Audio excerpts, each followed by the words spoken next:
Dans les précédentes vidéos, nous avons vu plusieurs façons pour interagir entre votre instance Vue.js et votre code HTML, donc votre DOM. Parmi elles, nous avons vu trois propriétés. La première qui est l'interpolation et qui permettait en fait d'interpoler une variable et de l'afficher au niveau de votre vue HTML. La seconde, c'est l'attribute binding qui nous permettait en fait de lier un attribut donc d'une balise HTML avec une propriété de votre instance Vue.js. Et la troisième mise en correspondance ou binding, si vous voulez, c'est l'event binding qui permettait en fait de détecter un événement et de faire le travail nécessaire et donc d'appeler une méthode au niveau de votre instance vue afin de faire le traitement que vous voulez faire. Donc on va prendre un nouveau use case. Supposons que dans votre page vue.html.twig, vous ayez en fait un petit div, d'accord? Et dans ce div là, on va dire bonjour. Et là, on va afficher le nom de votre visiteur. Donc, bonjour visiteur, voilà.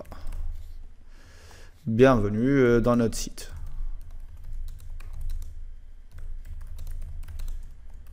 Voilà. Et là, en fait, à chaque fois, on va demander à l'utilisateur de nous donner son nom. Donc, on a besoin d'un petit input de type texte. Et dans cet input-là, en fait, il va écrire son nom. Donc, nom du visiteur. Ici, on va lui dire, veuillez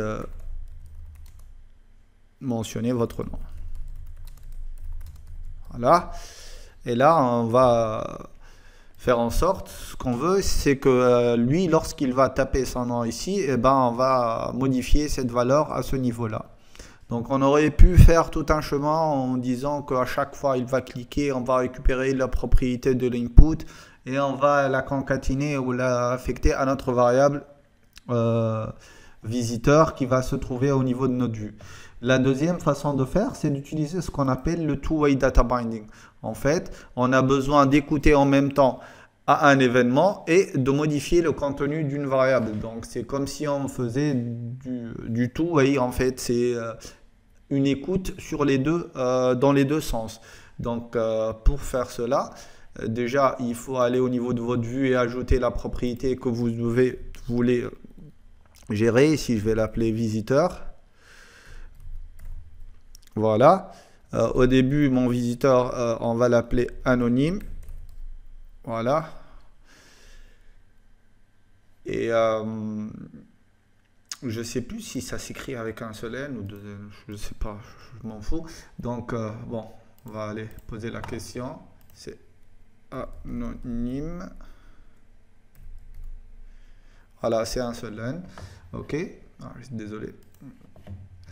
Et ensuite, on va lui dire au niveau de notre vue qu'on veut utiliser ce qu'on appelle un binding bidirectionnel. Donc, two-way data binding, c'est un V mode tout simplement.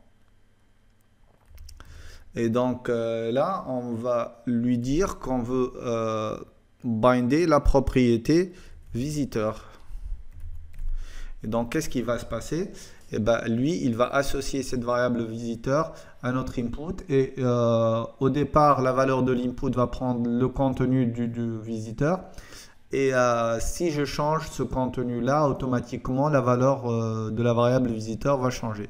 Donc, si on reprend notre code ici, quand on réactualise, on va avoir notre input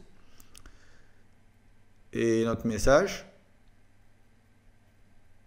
Voilà, vous voyez mentionner votre nom. Ici, j'ai une variable anonyme. Bonjour anonyme, bienvenue dans votre site. Maintenant, si je le mets Ayman, et ben, automatiquement, ça va changer à ce niveau-là. Si on reprend donc notre plugin sur Vue, donc vous voyez qu'ici, en modifiant ma variable, bah, ça change directement au niveau de la variable de mon instance Vue. Et donc, ça fait qu'on a un binding bidirectionnel très facilement en utilisant juste cette directive vmode. Voilà.